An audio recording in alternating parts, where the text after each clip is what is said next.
What's up, everybody? Welcome to the Restoration Rundown Podcast, the podcast that's dedicated to you, the restoration business owner. My name is Ben Riccardi from Ironclad Restoration Marketing, and I'm the author of the No BS Guide to Internet Marketing for Restoration Contractors. Now, the Restoration Rundown is your source for everything related to managing and owning your restoration business, from bringing on special guests and sharing success stories to taking deep dives with our team here at Ironclad Restoration Marketing into all of the online channels that you need to be tapping into to get visibility for your restoration business and get more leads from the internet. We've got you covered. So buckle up and get ready for the rundown. All right. What is up, everyone? It's been a little bit, but I'm back, and I got to definitely think about updating that introduction, because as you all know, if you follow Ironclad Restoration Marketing on social media, or you're a fan of the podcast or watch us on YouTube, I have a new book, and it is no longer called the No BS Guide to Internet Marketing for Restoration Contractors.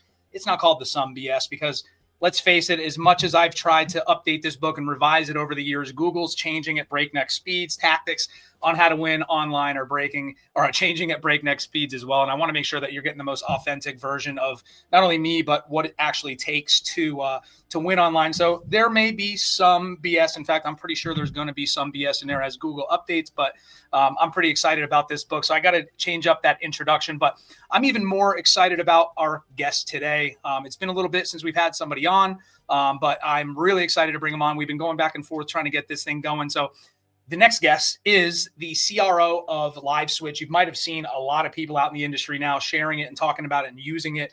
It is a leading communications platform that uses instant video, huge fan of video, to transform how people work and scale their businesses. He's an industry thought leader, expert in sales, leadership, and business innovation. He's an entrepreneur, started and sold a couple businesses, I believe.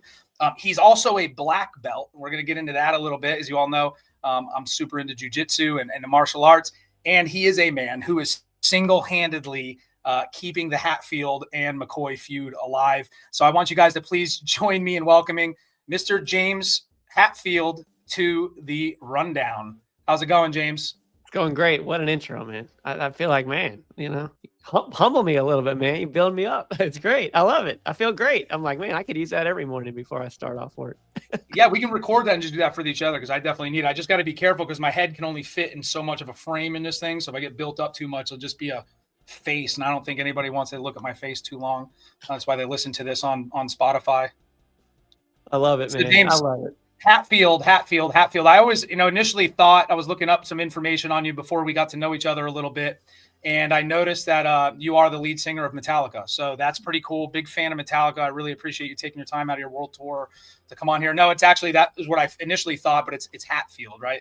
That's right. So I'm took me down another rabbit hole, that you are keeping a feud alive. I don't know, little known. I think a lot of people have heard about it. Talk to me a little bit about that, the Hatfield and McCoy. Give me a little bit about your background. I'd love to introduce my audience to who you are first before we get into LiveSwitch and all the things that you've done for the restoration industry. Yeah, my historical family is from the mountain area here in the Blue Ridge Mountains where I live. I'm in Asheville, North Carolina, but historically around the Kentucky, West Virginia area. If you ever saw on the History Channel where they did the Hatfields and McCoys, Kevin Costner played my great-great-uncle, Devil Anse Hatfield. My brother and my father got really into history. They went out there, saw everything. They just geeked out on that stuff. But yeah, that's where I come from. American history. If you ever read, Huckleberry Finn, where they had the family feud, that was mirrored off of, American history here, where two families were feuding. And so I guess somebody's got to come from that background, but that could explain the large beard that I can grow without even trying. So maybe that's just it. So yeah, a little bit of American history. I love it. And good job knowing it's Hatfields and McCoys and not James Hatfield of Metallica. Although I do love to play and sing, except you're going to hear bluegrass coming out of my family's mouths and not, hardcore rock. Yeah. No, hey, listen, I really appreciate. I did watch that documentary. I've read books when I was a kid. A very interesting thing. Where I'm from in northern Maine, we have a very similar. There's actually some of the Hatfield and McCoy has spun off into this northern Maine area. I don't know if it was a logging industry or something to do with that somewhere in Canada. So we had a little bit of a special interest in it. I think that's pretty cool. And I do think it's cool that you're keeping it alive. You told me pre-show that you go around to towns and look in the phone book for different McCoys that you can just Oh yeah, throw eggs at their houses and stuff like that, and just keep the dream alive, right? that's right. You got to instigate, man. Life's too short not to have a little fun. Yeah, you got to keep things consistent with the way they've always been. That's what we want. And the guitar, man, I wish I could show you in my office. I've got too many acoustic guitars to mention. Big country, a big singer, guitar player as well. So one of these days we got to come on and invite some McCoys, and we'll just make up songs about them. Oh yeah, we're kind of a restoration country band. Let's go, man. Yeah, we should do it. We should definitely do it, man. I love music. So James, give me a little bit of your background. You've been making the rounds everywhere. You're kind of hard to miss if anybody's active on social media or any of the big groups out there when it has to do with the restoration industry. But talk to me a little about who you are, how you got your start, and kind of a little bit about your entrepreneurial background. Yeah, it's been really great getting to know in the restoration business, by the way. I personally come from being a contractor. I own painting and power washing companies. That's where I came from. My father built the house that we lived in, and I know how to work on engines and homes. And upon graduation, I decided to use my two hands, and I love doing it. I became one of those accidental business owners, really good at, taking care of the home or the business. But then I had a problem where I'd go to the bookkeeper and they would speak English. And I'm like, I don't understand a word coming out of their mouth. And I know that wasn't good. I knew like that it's not going to, if I want to scale and grow. So I ended up going to state school, NC State here. I'm local to Raleigh, Durham area. If you're watching us, you'll see all of my, Raleigh, Durham paraphernalia I got on. But state school there was excellent 20 years plus ago. I'm dating myself. But as I was graduating, I met a guy who owned landscaping companies. And he built, way before AI was on the tip of everyone's tongue now, he built a system that you could take an income statement and balance sheet, run it through it, and it would tell you exactly how you're doing in plain language. I was like, you're solving the problem of why I went back to school. I love this. He's like, well, do you think you can sell it? I'm like, I can sell painting and power washing to the day is long, man. I have no idea if I can sell software. I don't know anything about it. But so we started from nothing. We went Inc. 500. We were one of the fastest growing companies in America for 3 years straight. And then we sold it. It's a multi-billion-dollar company now, and all the banks across the country use the software. So that worked out pretty well. Although I always thought I'd just end up, taking care of my contracting business the rest of my days, because I love taking care of customers and being in the community. And not that I'm not now, but it's different, But I do miss days on the ladder at times. Not all the time, especially in the South when you're banking on the ladder in the sunshine. That wasn't always my favorite, but whatever. Oh yeah, I mean, and that's the entrepreneurial spirit. I mean, at the end of the day, I think the genesis of why I've been just a serial entrepreneur my whole life. I've worked for people. I own a contracting company as well, site development. I grew up laying pipe. My dad did it. Everybody did it. We had a trade that we learned. But I think at the end of the day, we really just want to help people. And whether you're doing it by power washing, pressure cleaning, or restoring, catastrophic property damage for somebody, I would say the majority of people, when you really try to have them break down, of course, everybody wants to make money and they want to do something. But I think that is a huge mover of what or why we do what we do, is we want to help people. And that's why naturally, me being a contractor, lay a pipe layer out there, getting sunburnt and breaking my fingers every day and everything, to come to a digital marketing agency where I'm helping contractors get more money as I notice these issues. And now you with the software and technology companies that are out there helping these guys scale and make more money. I think that, look, we're still helping people, right? We're not out there. We can go swing a hammer out. I've got a barn and I got all kinds of projects all the time I'm working on with all my chickens and animals we've got out here. But definitely at the end of the day, we're just trying to help everybody. So, and that's why you're here. If you've noticed or been anybody that watches or listens to this, like anybody that I bring on here, and the whole reason we do this podcast, the whole reason I write these books is to help people shorten the learning curve a little bit. And if anything I say on here or a guest that I can bring on is going to help somebody with what they leave with, that's what this is about. So I love that. Can't say enough about you coming on here and spending your time with everything that you've got going on. So great. Thanks for sharing your background. We share a lot of similar ways that we've come up outside of the Metallica thing and the black belt thing. Talk to me about the black belt. So it's not every day. I think we talked a few weeks ago. I mentioned I injured my back, which is why we've been pushing this back a little bit in jiu-jitsu. That piqued your interest, and you are a black belt, second degree in karate. Yeah, Okinawan, very old school karate. We're good at fighting and we're good with weapons. But very traditional. I grew up doing it, grew up teaching it. Actually, I taught a lot of karate. Ended up teaching even at Duke to Duke basketball players. So I met their families and got to teach them. I always make fun of them because they're all like 8 feet tall. I'm like, don't worry, everyone's the same size on the ground, brother. Yes. I love doing that, meeting their families, teaching them how to use their bodies in the right way, and just I enjoyed the strategy behind fighting and weapons, and just also the tradition behind it as well. Yeah. The guy that was owned the school ended up becoming a 10th degree Grand Master, and there's books written Wow. about him. And I really respect him. I got to watch him run his business as well, and he brought me into running the business. I helped him run the business, and I really, back to almost everything I put my hands on becomes a for-profit or nonprofit business. I'm an entrepreneur, heart and soul. But I got a nice start from, and I talk to him. He's authored a ton of books, and I love teaching karate and just the physical fitness of it as well. Yeah, and I think what people may not understand why I push jujitsu like crazy. I mean, because that's what I'm doing. I think that with what you've done, the resiliency, the consistency that you learn, the strategy that you learn by dedicating your life as a black belt you have, and that's just Frank, to this. I think that translates a lot to the business world. I think it translates a lot to your spiritual outlook. I'm a devout Christian, and I look at that journey, that spiritual journey of Christianity along with my jujitsu journey, and I'm sure that the same comparison could be made with what you've done. So I think that lends to what you've been able to accomplish with your businesses. I mean, I think one thing I don't share too often is I actually founded a church here in Nashville 13 years ago.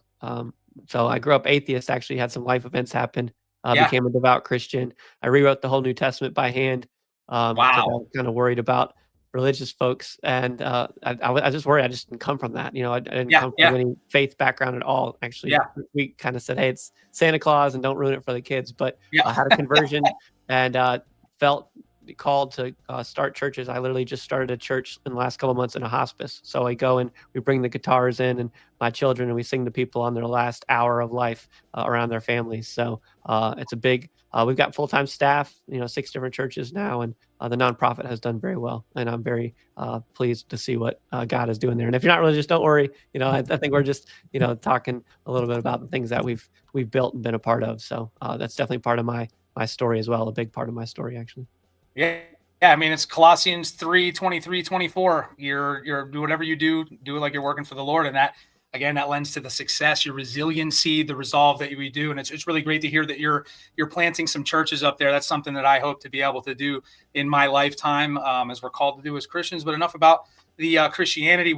I can go on for hours about that. So, hey, listen, if anybody wants to tune in and talk about Christianity and entrepreneurship, I'm sure James would be happy to hop on and we can do an episode just like that. I'd love to do that. But appreciate all that. So let's talk about your newest venture, LiveSwitch. You came across my radar a couple times. I don't remember if it was at RIA or one of the trade shows. Some of my friends in the industry, the guests of the podcast, are starting to talk about it a little bit. I got a chance to dive in, and your McKinsey over on your end reached out, and it ended up working out really great.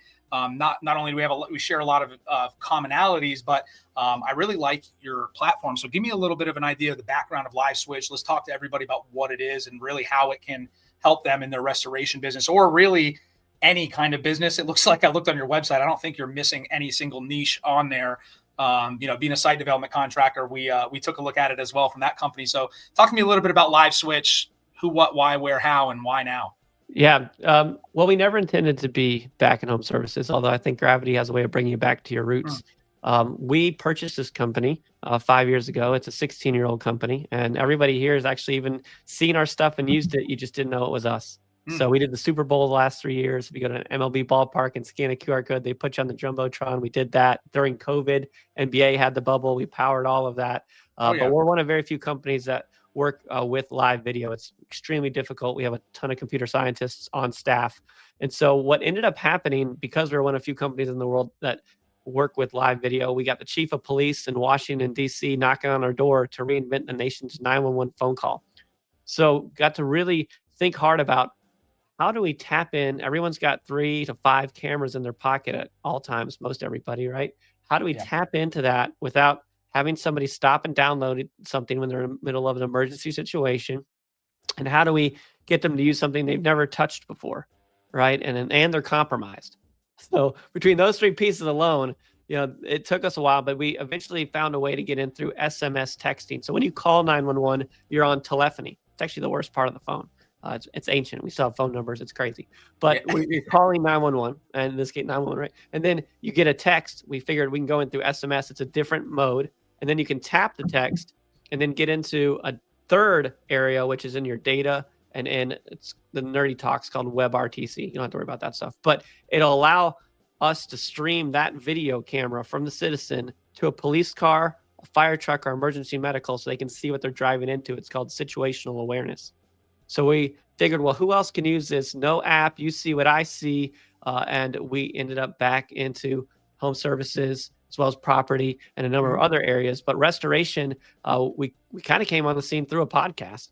We were having this kind of discussion, and we had a number of restoration companies listening in, and they directly reached out right after the podcast, and we landed into restoration. Now, this platform we're talking about is 3 years old from the 16-year-old company from the first time, that we were working with the 911 chief of police. And now most recently, we've wrapped everything with AI. And we'll get into all of that. But the whole idea is, imagine FaceTime and ChatGPT got together and had a baby. That's where out pops this. But the baby was made for, in this case, restoration, right? Because a lot of these tools that we have at our fingertips, these conferencing platforms, FaceTimes and things, were not really meant at all to do remote work, estimations, on-site documentation. It was not ever built for that, but we didn't have any other options. So we kind of cobbled things together, and we wonder why those tools didn't really fit or didn't really work our business. It's like, when paint sprayers came along, at my painting business for the first time, we were hand rolling, hand brushing everything. Yeah. Sprayers came along, and I was like, well, I think this is probably going to take over the industry. So I just bought some and gave them to the guys and myself, and we played with them for a week, 2 weeks. The first houses we started painting with them, it was terrible. We were overspraying. We sucked with the shields. We were shooting out paint. We weren't thinking. We were just playing with the technology, right? It was painting technology, but eventually we got the hang of it, and then we never got away. And they're still using, these paint guns to this day because it does a better job. It's faster, better for the top and bottom lines, especially the bottom line. And that's the nature of technology. So now we have AI in our hands. We have these cameras in our pockets. Let's put them to work. And what we're going to talk about here, I'm sure, in short order, is the transformation of where the restoration industry is going in this particular case. Yeah, no, that sounds great. So Face GPT is what we got going on and running this show here. So talk to me a little bit about how it works. I mean, it sounds incredible. You mentioned the police chief story before when we first met, and I was just like blown away that didn't already that wasn't already something that people were doing. I know that in the criminal justice world that they can turn those on as needed with a warrant and all that stuff. But to be able to utilize that to keep people safe, keep our first responders safe, is humongous. I mean, I can't believe that wasn't already invented, like the slap bracelet back in the day. Like, who'd have thought?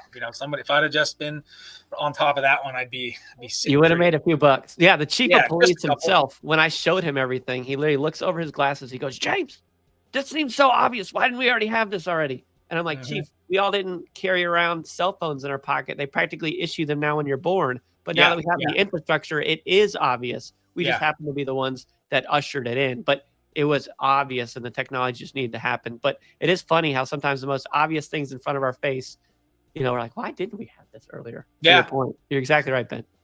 Happens to me every day. And yes, I am exactly right most of the time. No, just kidding. Thank you for that. That was the payback for the intro, I think. Thanks, guys. So just remember that, everybody. If there's any takeaway you take from this episode, is that I'm always right, or exactly right is probably a better way to put it. So, James, talk to me about let's talk about how the platform works and how really restorers can leverage this. And we'll talk to the restoration industry. I think anybody that's listening to this that's in any home service or as a business can probably just replace restoration with their business industry. So follow along. James, talk to me a little bit about how restorers can leverage this technology and how it's going to help. At the end of the day, listen, everybody wants their bottom line to be affected, right? A lot of times we can do that with carving out some time off of your days, improving some processes, streamlining, or, firing people, whatever. So talk to me a little bit about how LiveSwitch works, how you guys are using it, or restorers are using it right now to leverage for their business. Yeah. So let's talk about it first from the customer point of view, right? Because the customers are really the most important people that we serve. When somebody is going through loss, they're not just upset, because they are. They sometimes feel shame because maybe they burnt the kitchen down. They're feeling some things, and it's not always a happy phone call, right? When's the last time a homeowner or business called you in a great mood as a restoration company? They don't call, "Oh, I'm so happy I burnt the kitchen down today, and I'm so glad it's finally come. My basement is flooded. Let's go." That's it. I'm so pumped. So the first thing we want to do and think about is how fast that we can give that virtual hug. Like, it's okay. You know, when you have someone like when you're injured and the ambulance comes, you're feeling a little bit even better, even though you're still, something's Yep. broken on you, right? Or you Yep. go to the doctor, you're not feeling great about it, but you feel better. Got the person has that degree, they have that. Yep. So when someone says, "Hey, I've heard about this before," it's a lot different than someone said, "Hey, Ben, I've seen this before. Don't worry, Yeah. my team handles this all the time." And the faster we can have that engagement, the Yes. faster we can start building trust, because Yes. we sell trust first, right? We sell trust. And how do we sell trust first? As a marketing person, people are going to Google, right? And where are they trusting? They're trusting that star rating actually means something. Yes. You come to believe. So then we go and we start, restoration near me. This is how a customer, going from the customer view first. They're clicking, in comes the quote. And if our marketing person's done a great job, like Ben does, it'll come in and my sales or dispatcher, whoever's going to hit first, right? So what we want to do is you're on the clock. You are now speed to lead is what everyone says. Yep. I want to change that to race to the face. When's the last time you were able to estimate a restoration project blind? Meaning they just called you, you got a good discovery call, you gave Yep. them the quote and they signed it. That's not how it works ever for anybody. No. So what we've historically done is we send our most expensive thing is called a free estimate, because it is not free for me as a business owner. Never has been, never will be. Yep. In fact, it's the most expensive bottom line consuming thing I do. I take a hourly wage employee, put them in one of my vehicles, burning up my gas just to drive across town in the hopes that they're winning the business. And sometimes they get there in restoration, like, "Oh, I want my kitchen remodeled." Yeah. Yep. Or they say, "Hey, it's not a big deal." And when you get there, you're like, 6 inches in the water, buddy. In the basement. 6 inches in the basement's a big deal. Yeah. Or it's not so big a deal. So you're driving out, and yes, you're establishing that trust. You're shaking the hand. You're doing the things that we've done for decades, right? Well, now what you can do instead, when that quote comes in, is your team can send a text message, just like we were talking about with 911 call, to the homeowner or business owner. They tap on it, and you instantly connect. They see your face. Here comes the trust build and the virtual hug. "Oh, why don't you show me? Oh, I'm so sorry you burnt the kitchen down. I'm sure you're feeling pretty frustrated." "Oh, yeah. Well, we've seen this before. We handle smoke damage all the time. We can get this fixed. Not a problem. We'll get your insurance company involved. We're going to take care of this for you." Yep. And now I'm recording that entire piece. I'm taking remote photos. I can laser guide the person around. This is all purpose built for this remote estimate. Now, can you fully estimate it? Sometimes in small jobs, yes. And you have it documented, recorded, send it to insurance, you're done. You never have to get in your truck. And now you're sending out your team, you're giving them the recording, they're seeing everything coming in, they're filling the truck up with what they need, and they're heading out. Right? And they know, and the customer doesn't have to repeat themselves. The other side is it's 10 at night, 2 in the morning. Let's do 2 in the morning. 2 in the morning, person's calling, it's DEFCON 5 over here. "Oh my gosh, Ben, we're dying. Oh my gosh." And they're like, "Can I send you a text and you show me what the fuss is about?" Yeah. "My toilet is leaking. Yeah. And there's water on the floor." "Sorry, we're closed." "I'll see you at 9 in the morning." Yeah. Right. Right? Yeah. Actually, tomorrow. You can cut off the water to the bottom. You're fine. That's 100%. Exactly. And Versus the person mobilizing a crew in the middle of the night to go over there and realize, like, we're just going to shut the toilet off because we don't have, parts to fix it or whatever the case may be. Right. Or vice versa. 2 in the morning, no big deal. It's just a little water in the basement. No, it's active flooding. You got 2 pipes. You got water coming in from the outside. Yeah. No, we are calling the cavalry right now. Yep. 100%. Yeah. This is the reason. So you're helping make decisions. You're seeing what they see. You're putting out the proper folks. You're giving the virtual hug. And then the final piece is you're taking this recording and you're going to put it through AI. And you're going to ask AI to give you a project plan, timeline, budget, and CRM entry and contract. Oh, and can you convert it to Spanish? Because I guarantee you, Ben, you probably haven't met one restoration salesperson or operational person who loves entering information in their CRM. No, probably not. I rarely find one that likes using a CRM. So that was going to be my next question. Are you, so for integration wise, I'm assuming you have a ton of integration capabilities. We do. Everything I'm talking about has an open API, nerdy talk, where we can bolt it under the hood. but you don't even have to do that, right? This stuff is all very one-click friendly, right? So you can take that recorded video, tell a person, hey, it's going to be okay, run it through the AI, ask for it, and output will come out with project plan, whatever you asked it for. Sure. Like your right. imagination is the limitation. Oh, and by the way, write the CRM entry for me. Sure. Right? Okay. We're not trying to like take the responsibility away from your team members. We're Mhm. trying to take something that takes 30 minutes to write out and Yeah. get rid of that. That is very expensive for your bottom line, and your people hate doing it. Right. There's no Yeah. reason So for it. naturally, it's not going to be a very efficient process already to begin with, and not so you're saving time on that end. But I mean, geez, the initial just getting the lead, the customer trust up front, which we know in this industry is probably the most important thing here is building that trust, because there's a lot of people out there that do what you guys do out there, and there's a lot of competition.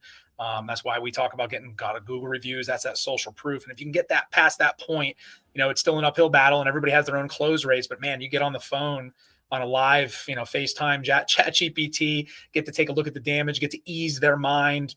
I love what you said, hey, we see this all the time. This is pretty normal. Relax. Here's how we're going to handle this. Are you comfortable with this? When can we show up? Right. A lot of that stuff that you have a guy already, there's so many steps that you're tossing out the window, I think, from an ops perspective, that it's incredible. So everybody needs to start looking into this with their businesses. I can imagine a lot of different uses for this as well outside of that.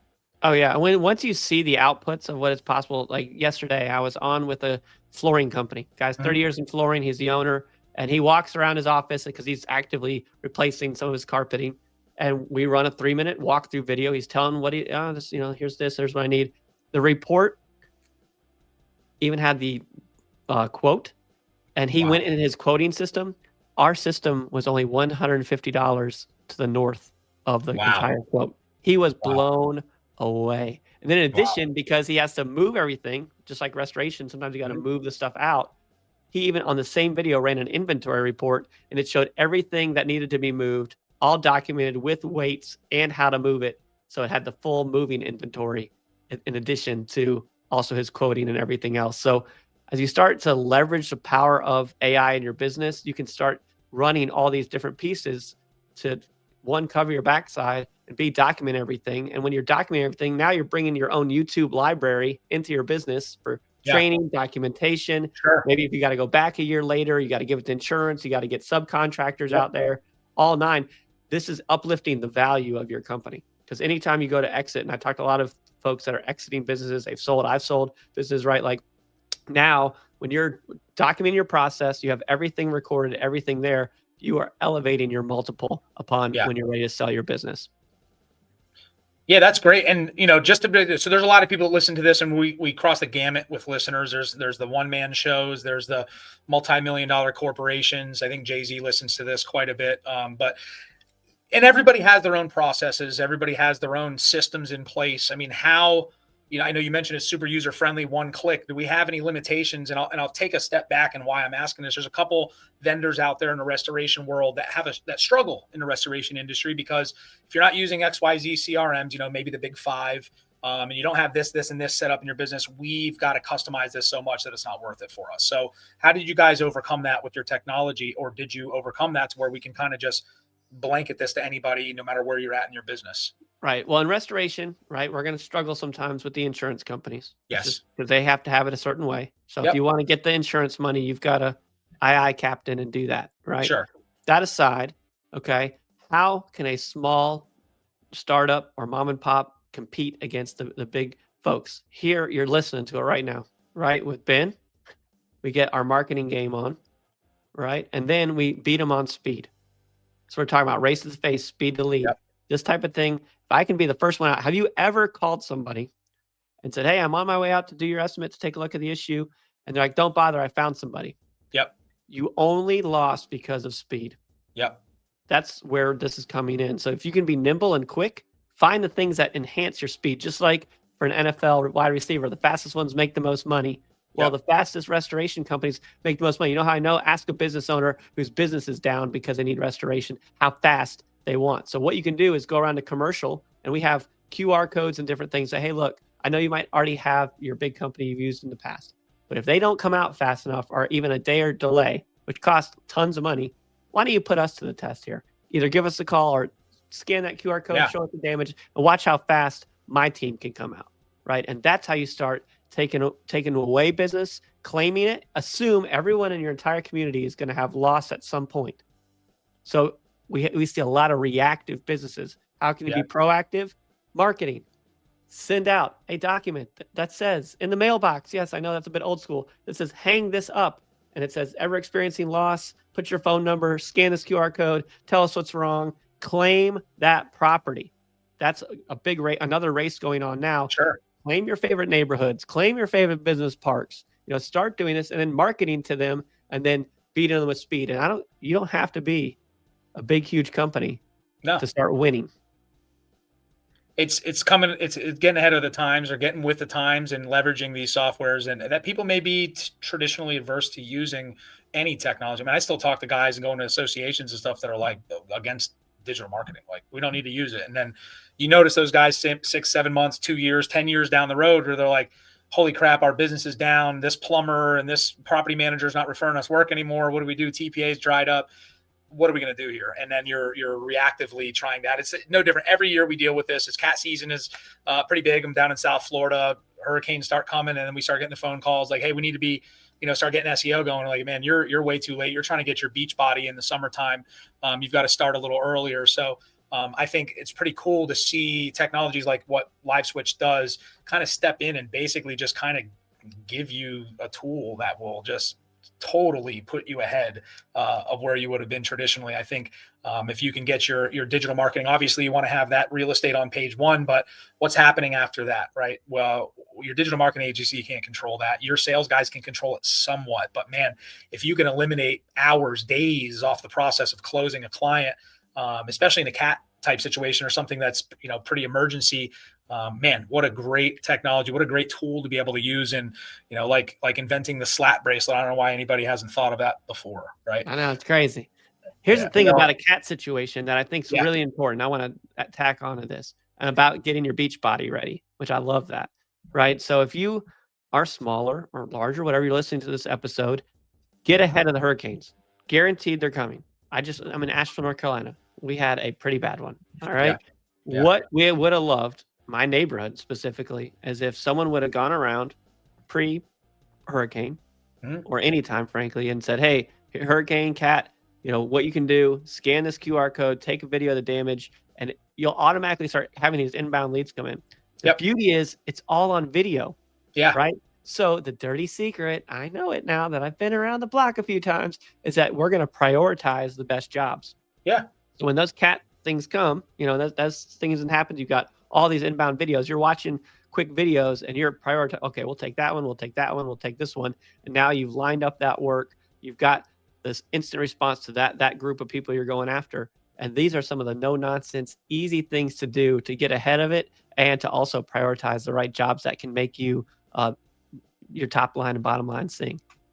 Yeah, I mean, you're elevating your low-hanging fruit in a sense. I mean, everything becomes low-hanging fruit. You get to choose. I think that's a great idea. One of the things, guys, if you're listening to this, there's a lot of ideas of way you can pepper neighborhoods like that. The everyday direct mail through the U.S. Post Office is something we used to do as a marketing agency. We don't do any print marketing anymore because it's a lot, but it's a really cool service that you can do just that. So if you're already using LiveSwitch and you're trying to figure out ways how to race to the face, as James said, you can use the EDDMs. They're great. There's templates. You can make something on Canva, put your QR code, and listen, you have property damage from the hurricane.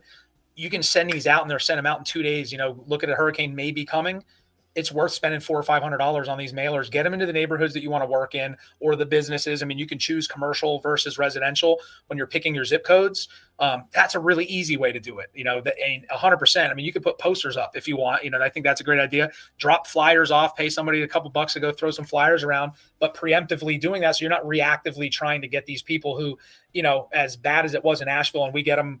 This is first year I haven't seen anything in a long time, but when we get them bad down here, man, we're not plugged into social media anymore.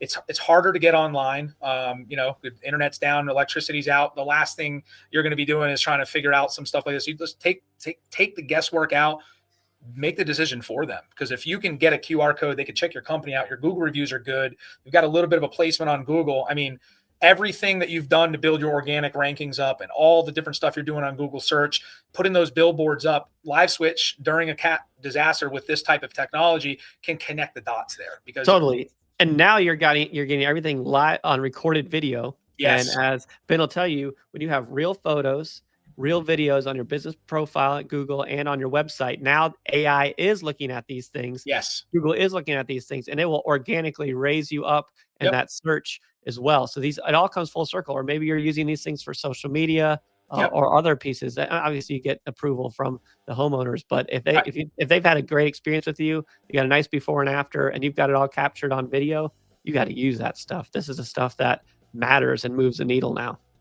It's something we put. You're 100% right, exactly right, as you would put it, on that. And video, if you guys listen to this, I'm talking it all the time. One of the challenges we have with our clients is getting to create these videos. So this also is going to create case studies for you.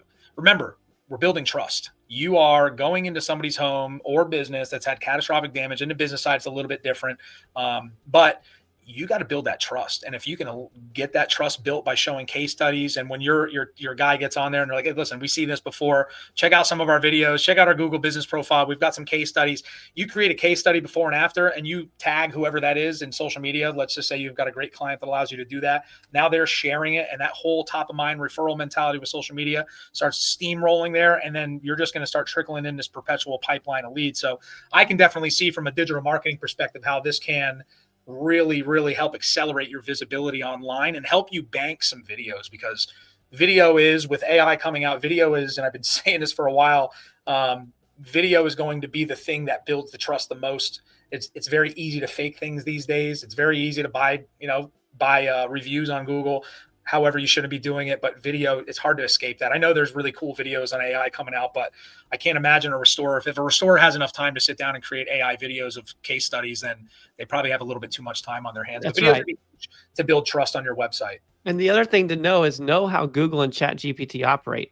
Know Yeah. their customer. Their customer, and you probably are one, is when you go to ChatGPT or Google and you're putting in searches, if they give you good results, you're going to keep going back. Can you imagine if your Google searches came back crappy every time, how long you'd continue using Google? You wouldn't. Yep. So the same thing happens when somebody's experiencing loss. They want to be able to go to Google or ChatGPT. Hey, I'm experiencing loss. I live in this area. What is the best restoration company near me?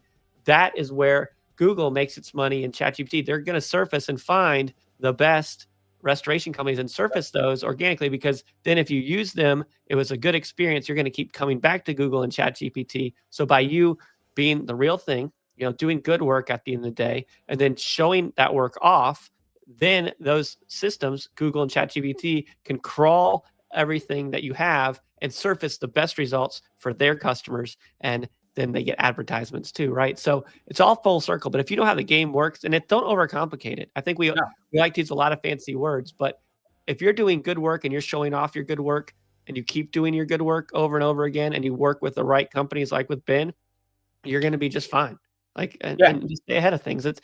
And we know it's a lot, but if you can take it one bite at a time with the elephant, you're really going to elevate your business and take care of your community, because I know that's what you're trying to do, and your team and your salaries that you need to pay.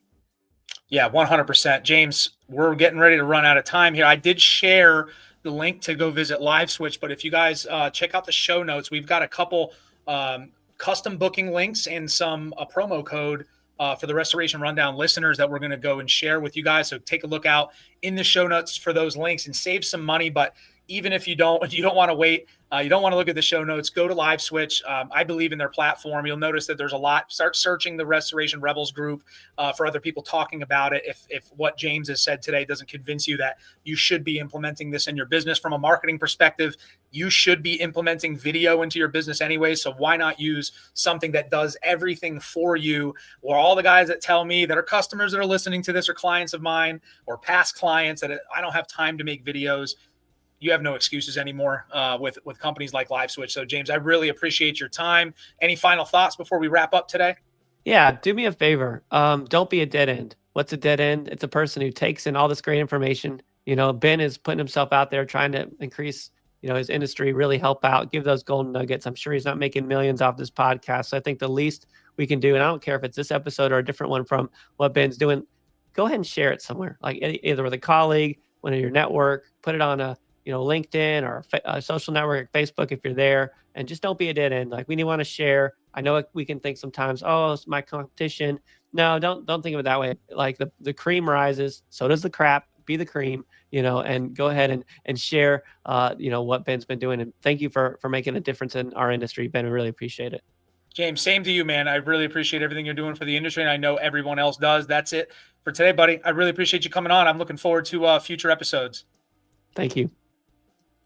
All right, everybody, that is it for today. Keep a lookout. The Restoration Rundown has a ton of really cool guests coming up. And listen, you need to check out liveswitch.com. Make sure you take a look at the show notes. If you want to save some money, we've got some custom links that James and a team over at LiveSwitch have provided for us and for the listeners of the Restoration Rundown. That's all we've got for you today. Tune in. Until then, I'll see you next time.